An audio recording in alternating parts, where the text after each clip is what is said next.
Bonsoir, mesdames, messieurs.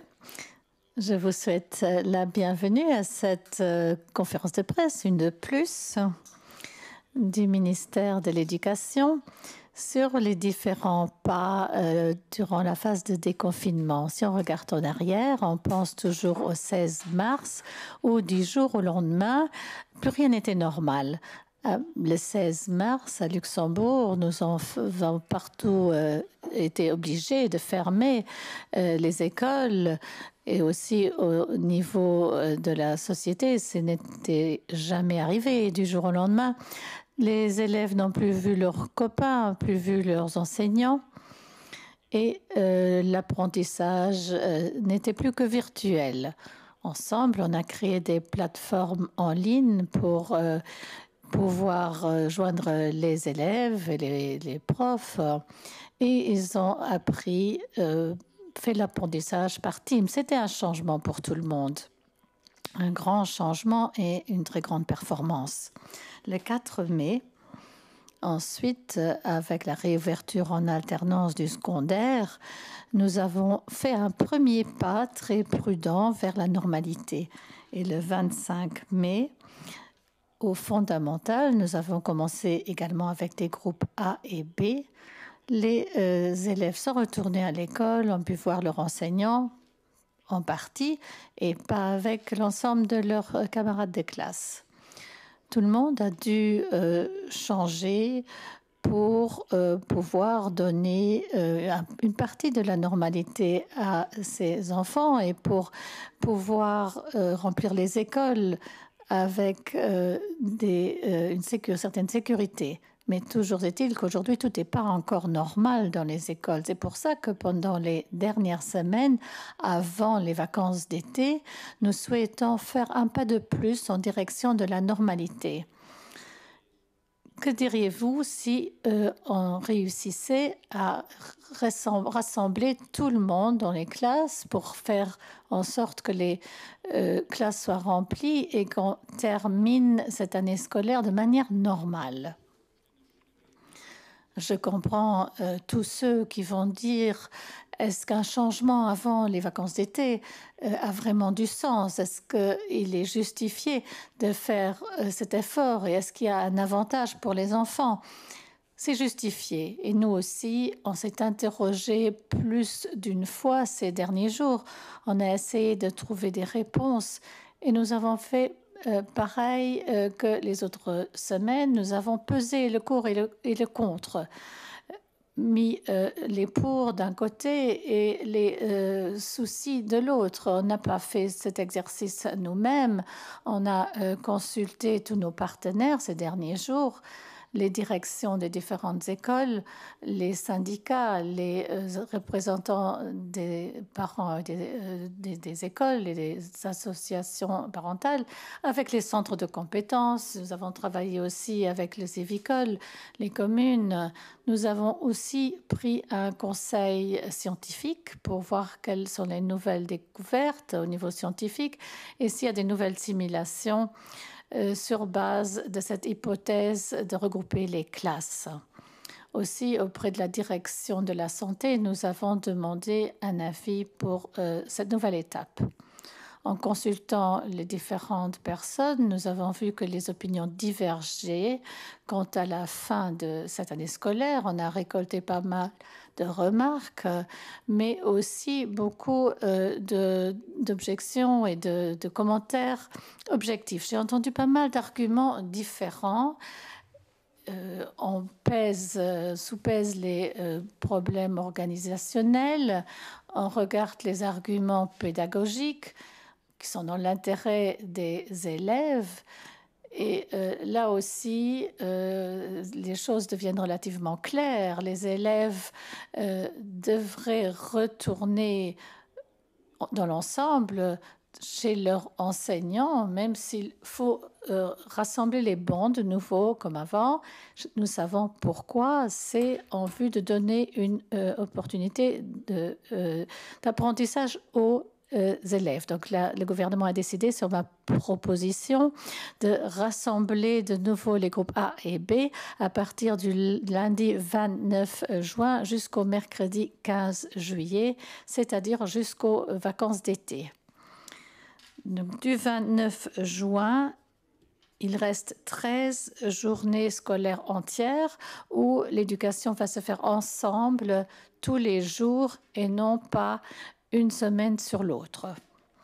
D'ici là, dans le fondamental, on avait entre 11 et 8 et 11 jours scolaires, et depuis la reprise au lycée, on a entre 13 et 15 jours où les élèves ont été à l'école suivant le modèle AB. Maintenant, on va arriver à 13 journées entières où tout le monde sera présent. Ces 13 jours nous permettront de terminer l'année scolaire le mieux possible, de consolider et de compléter tout ce qui a été appris à distance durant le confinement et ce qui a été véhiculé pendant les dernières semaines, afin que chaque élève ait une bonne base pour bien démarrer en septembre. C'était ça toujours notre préoccupation essentielle pendant les 3 derniers mois, c'est-à-dire terminer cette année extraordinaire de telle sorte qu'on puisse recommencer la rentrée en septembre sans souci.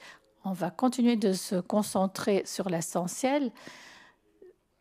Il faut les contenus importants pour qu'ils soient assimilés, pour redémarrer en septembre. Donc c'est ça qui importe, et c'est dans ce sens que nous voulons ajouter ces heures, ces journées supplémentaires et les utiliser de manière intense. Il est important maintenant de faire cette expérience avec les écoles, les classes réunies, en vue de la rentrée en septembre pour qu'elle se passe du mieux possible. Lors des consultations des différents partenaires, un point commun est ressorti, le fait que le modèle A-B a bien fonctionné. Oui, c'était pas mal d'efforts, mais ça a permis d'ouvrir l'école très tôt pour tous les élèves sous des circonstances sanitaires sûres. Ces petits groupes ont permis, d'une part, de respecter la distance de 2 mètres entre les élèves, mais ça a également permis un travail concentré et individuel. Donc, on a donc pu se concentrer sur les progrès individuels des élèves, donc les progrès qu'ils ont fait pendant le confinement. Mais ce groupe A et B a eu comme conséquence que chaque deuxième heure est tombée. Donc les enfants ont dû renoncer à l'enseignement dont ils avaient droit en fait. Et ceci parce que la condition sanitaire ne l'a pas permis il y a quelques semaines.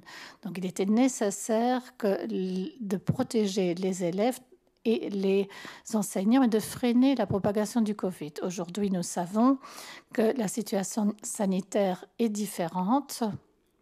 Le nombre des nouvelles infections n'est plus au nombre de 2 chiffres. Hier, on en a fait 8500 de tests, donc il y en a eu beaucoup. La semaine dernière, 36 personnes ont été testées positives sur un total de 28 148 tests. On a donc une moyenne de 5 nouvelles infections par jour, et sur 1000 personnes testées, 1,2 a été testée positive. La situation telle que nous la connaissons aujourd'hui à Luxembourg ne peut pas s'améliorer beaucoup. On ne peut pas avoir beaucoup moins de nouvelles infections par jour. Si bien que la question se pose, quand est-ce qu'on va faire un pas de plus vers la normalisation de l'école, si ce n'est pas maintenant, avec ces bonnes conditions sanitaires. Nous savons entre-temps que le virus n'est pas moins n'est pas seulement moins dangereux pour les enfants qui peuvent être infectés, mais en général, il n'y a pas beaucoup de complications. Les jeunes et les enfants peuvent propager le virus, contaminer les autres, mais c'est dans une moindre mesure que les adultes. Cela ressort de la recherche nationale, mais ça se base aussi sur nos expériences des mois derniers.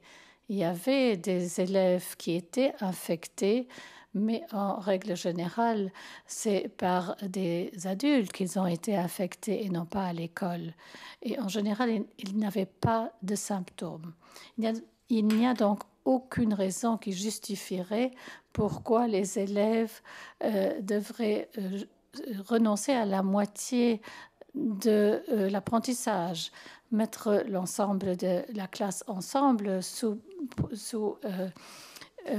tout en considérant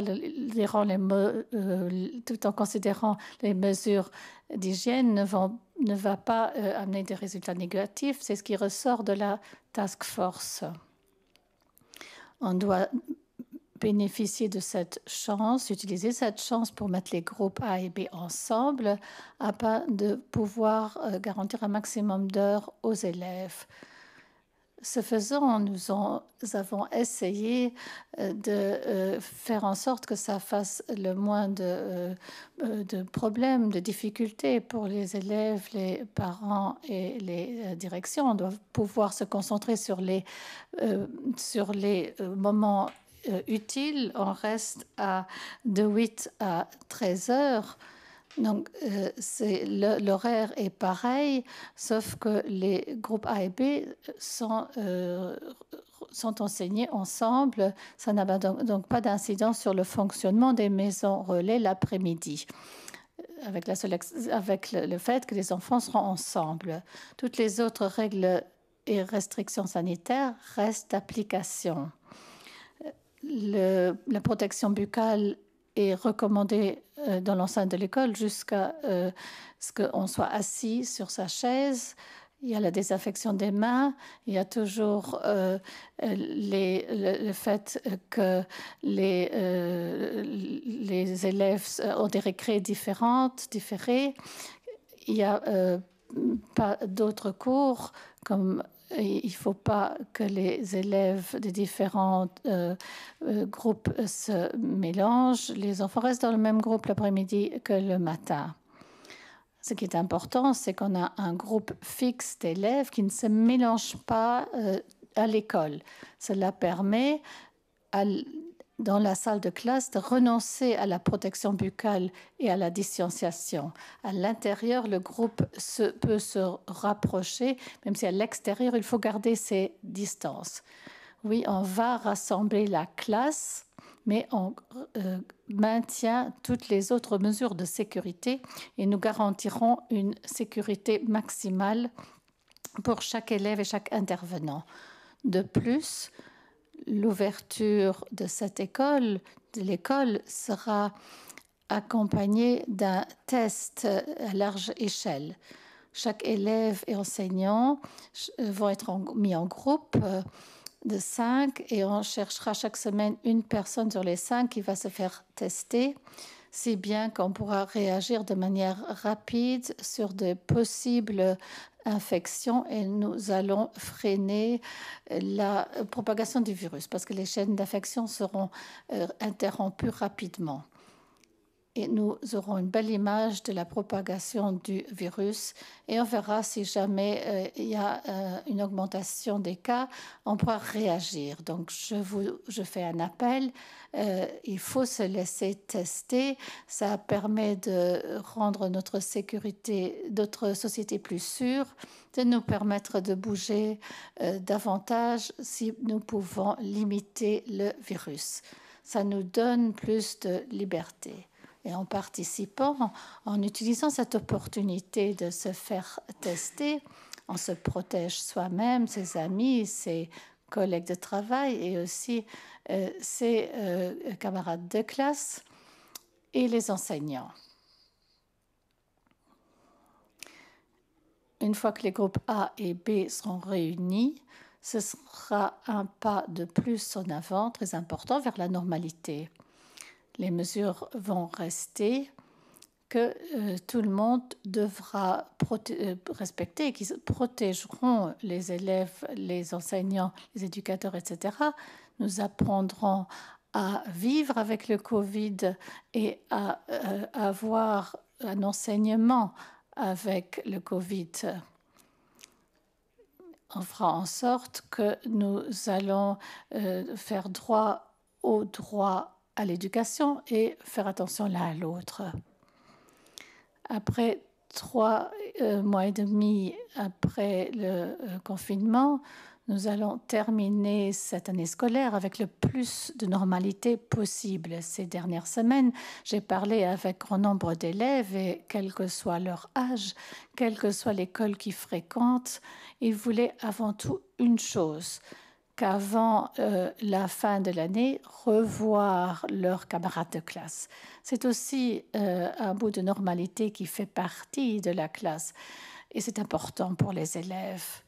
Ceux qui doivent l'année prochaine quitter l'établissement, pour eux c'est d'autant plus important.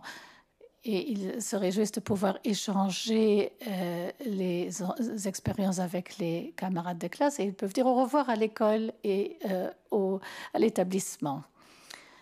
Comme début mai et mi-mai, ils ont pu retourner à l'école. Maintenant, tout le monde sera content de revoir l'ensemble de sa classe. L'école, c'est là où on apprend, mais c'est encore plus. L'école est aussi l'endroit où la vie des jeunes est structurée et ça donne du sens aux élèves. Et c'est aussi l'endroit où se forgent les amitiés. Et il y avait certainement un manque parce que le meilleur copain ou la meilleure copine n'était pas nécessairement dans le même groupe. Je sais qu'ici, j'avais promis à pas mal de jeunes qu'on allait y veiller lors de la répartition en groupe. Et je sais que souvent, nous n'avons pas pu garantir cette promesse pour des raisons organisationnelles. C'est pour ça que je suis heureux que les élèves puissent être regroupés avant la fin de l'année scolaire. Au fondamental, là où l'apprentissage autonome à la maison n'est pas aussi évident, nous allons garder les ressources supplémentaires que nous avions pour le groupe P. Ils vont aider les enseignants à satisfaire les besoins.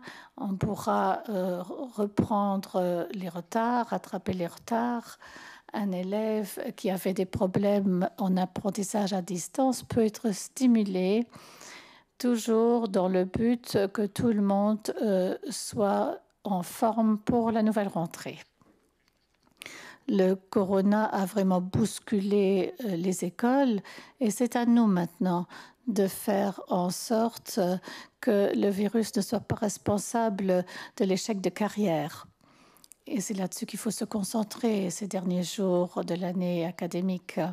Et c'est pour ça encore que ces journées scolaires supplémentaires sont très importantes. Et nous allons encore présenter dans les semaines à venir des mesures ciblées qui permettront de réagir à cette problématique pendant les vacances et au début de l'année. Une autre précision très importante pour les classes fondamentales, nous allons regrouper les classes A et B dans une même classe, salle de classe. Et il y a des élèves qui sont restés à la maison pendant la semaine de répétition. C'est toujours possible à l'avenir, mais on va aussi leur donner la possibilité de participer à l'enseignement commun. Et il sera juste aux parents de communiquer avec les profs si on veut utiliser un accompagnement l'après-midi. Il faut le dire aussi dans les maisons relais. On gardera l'horaire de 8 à 13, 25 leçons. Donc à partir de lundi au fondamental, si possible, le sport à l'école sera possible. Ce sera à l'enseignant de juger où seront les priorités, où mettre les priorités. Et le fait de bouger et de faire du sport sera certainement en haut sur la liste des priorités. Je réitère mon appel.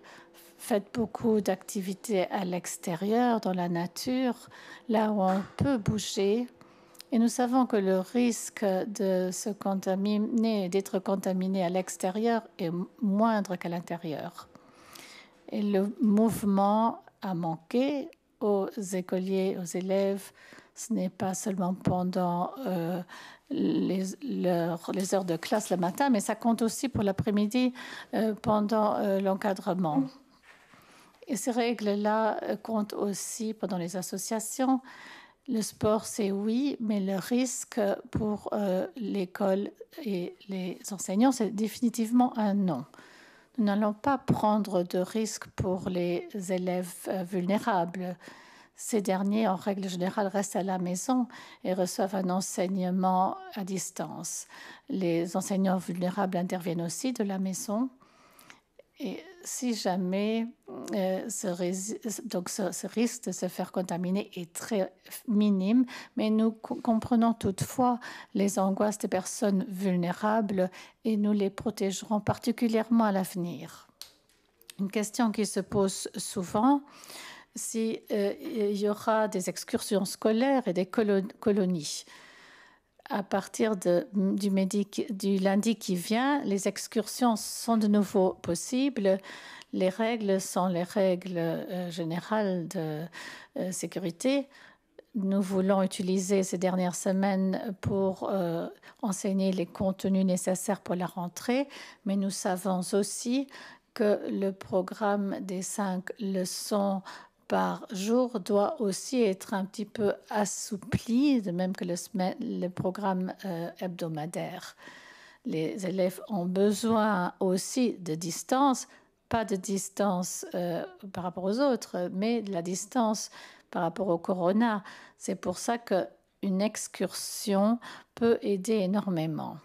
C'est pour ça que les excursions journalières vont être permises. Toutefois, nous recommandons toujours d'éviter de passer des nuitées.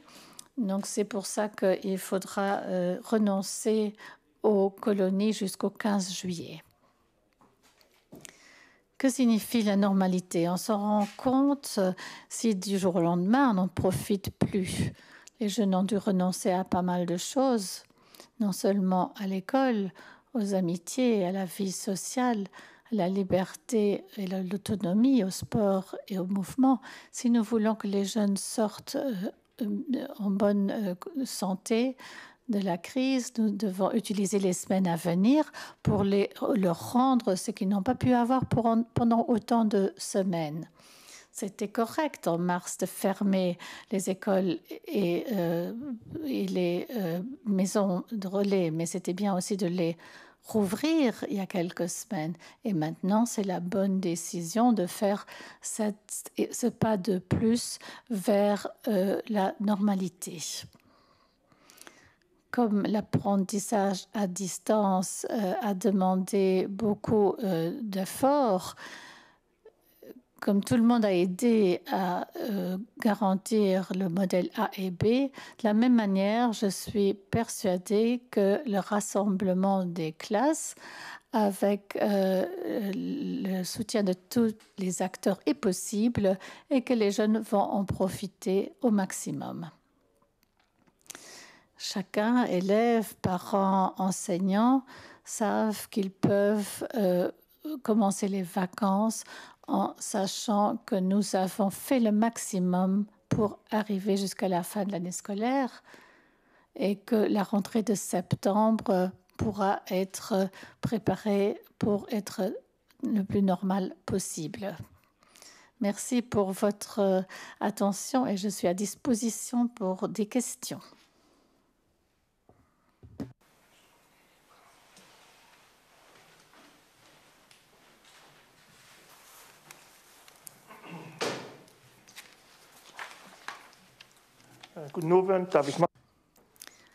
Le quotidien, question de précision, concernant les activités de sport, ça s'applique uniquement aux fondamentales, pas aux secondaires.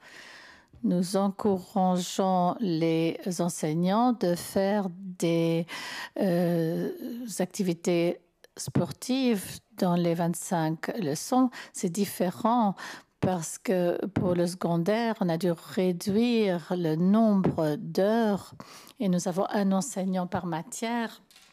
Et souvent, on utilise les profs de sport de manière différente pour remplacer des professeurs pour les élèves vulnérables. Donc, ce n'est pas possible. C'est pour ça qu'au secondaire, on doit encore renoncer à cette possibilité. Concernant les consultations, il a été critiqué que vous auriez informé les syndicats et non pas consulté. Maintenant, est-ce que le dialogue a été plus constructif ces derniers temps? Le dialogue qu'on avait auparavant, je l'ai estimé constructif, même si les opinions étaient divergentes. Et c'est tout à fait normal d'avoir des opinions divergentes. Et pendant cette période en particulier où il y a une crise, c'est nécessaire. Vous voyez, le gouvernement avait d'autres pouvoirs. C'est normal que ce soit accompagné de manière critique. Et je vois cette critique comme un enrichissement. Il y a eu des éléments qui ont été observés, même si ça n'a pas toujours été communiqué à l'extérieur. Donc consulter, ça veut dire bien écouter, comprendre les arguments, accepter des critiques et aussi être critique par rapport à sa propre position. Mais dans cette situation, c'est aussi important de prendre des décisions dans des moments où les acteurs n'étaient pas tous unanimes. Ce n'était pas le cas ici, bien entendu. Quand vous regardez les prises de position dans la presse, il y avait des gens sceptiques, prudents, et ça allait jusqu'à des réactions où des gens ont dit ne le faites pas seulement le 29 juillet, faites-le de suite. Nous avons toujours bien écouté, nous avons essayé de trouver la plus-value, des réponses valables, mais ça ne nous a pas empêché de prendre des décisions. Encore question sportive pour le sport. Est-ce que ça compte aussi pour les piscines? Oui, quand les piscines sont ouvertes, oui, là aussi c'est possible, mais on se tient aux règles qui sont d'application pour le sport au niveau des associations. C'est difficile à accomplir à l'intérieur, bien sûr, mais il y a toujours cette recommandation de faire le sport à l'extérieur. Mais si les halls de sport sont libres, ce n'est pas toujours le cas. Mais si les halls sportifs sont disponibles, c'est possible et on se tient aux règles qui sont d'application.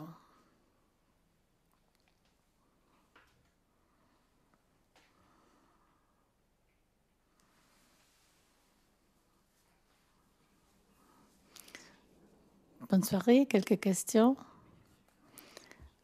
Combien d'élèves ont été testés positifs après le confinement? Combien ont été isolés? Je m'intéresse aussi de savoir combien de personnes, d'élèves ont été testés positifs ces 3 derniers jours et combien ont été isolés. Et ça m'intéresse aussi de savoir si ce groupe ad hoc, si ce groupe-là a participé à ces décisions. Et si oui, de quelle manière? Nous avons une partie d'informations sur les élèves et enseignants testés positifs, pourvu qu'on soit au courant, parce qu'en général, l'élève est isolé. Les élèves autour sont testés, en quarantaine. La même chose compte pour les enseignants, mais nous n'avons pas de chiffres détaillés. C'est normal, je pense, qu'en tant que patron ou responsable, un ministre ne doit pas être informé de tout. Souvent, il y a des consultations, des échanges. Je peux vous donner un chiffre approximatif. Depuis l'ouverture des écoles le 4 mai, on estime qu'il y a quelques 15 cas dans les écoles, tout confondu, et écoliers, enseignants fondamentaux et secondaires. Mais je n'ai pas de chiffres sur les 3 derniers jours.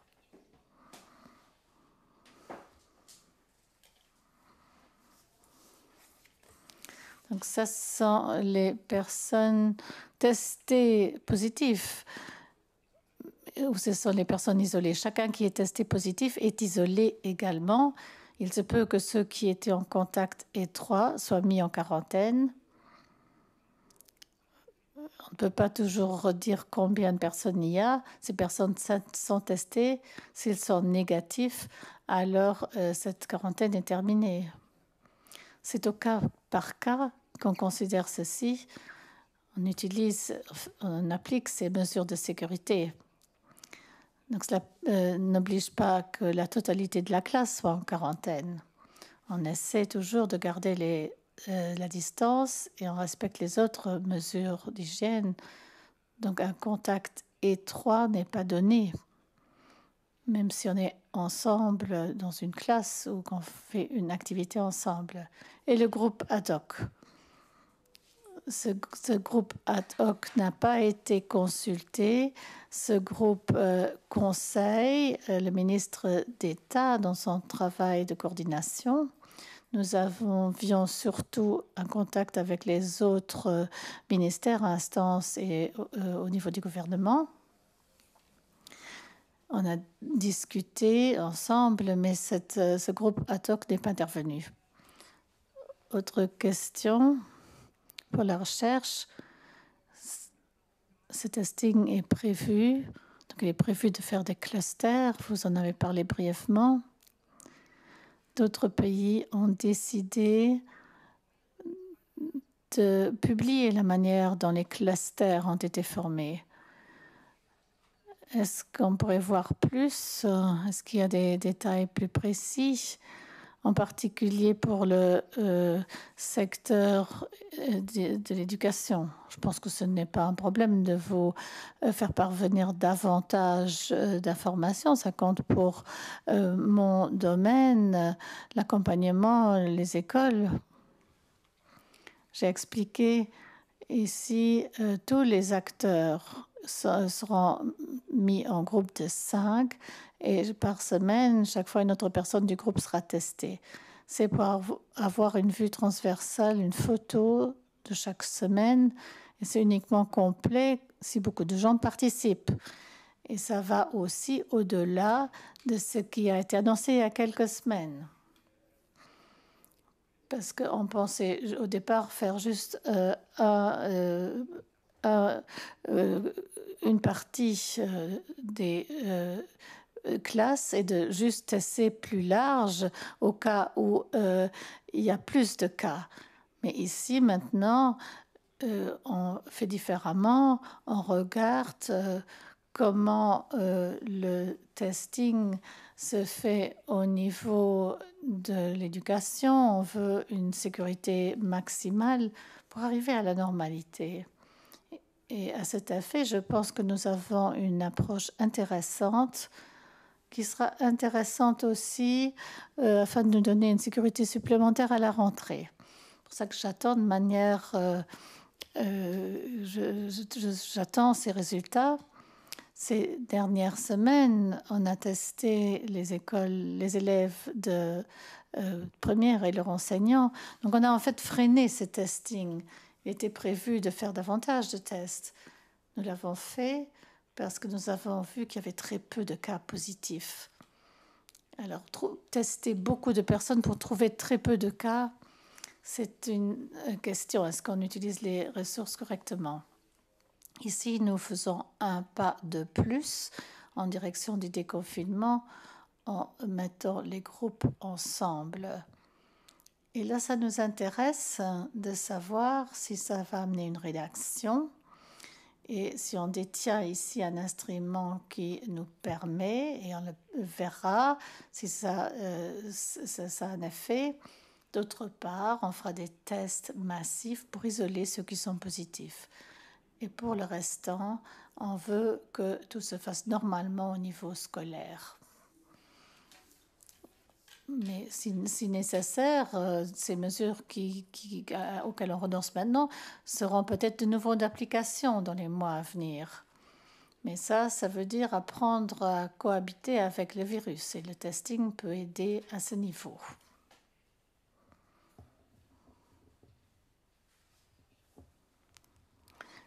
Radio 100,7, y a-t-il une estimation sur les heures sup des enseignants de la reprise jusqu'à la fin d'année scolaire? Je ne peux pas vous le dire exactement. On a encouragé les enseignants du fondamental à faire des heures sup.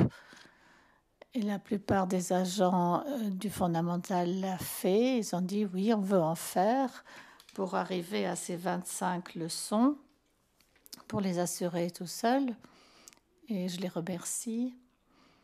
C'est un exemple qui montre dans quelle mesure les enseignants participent, pas seulement les enseignants, aussi les éducateurs, les personnes des équipes de soutien autour, ce sont aussi les agents administratifs. Tout le monde essaie de faire le maximum. Mais on peut chercher le chiffre, par exemple, de ce qu'on sait au niveau heures sup au fondamental. Et à la fin, on peut faire le bilan aussi par rapport aux contrats supplémentaires, parce que nous avons plus de 100 000 personnes qui ont été engagées pour le modèle A et B. Et on gardera ces personnes pour soutenir les enseignants, pour mieux différencier.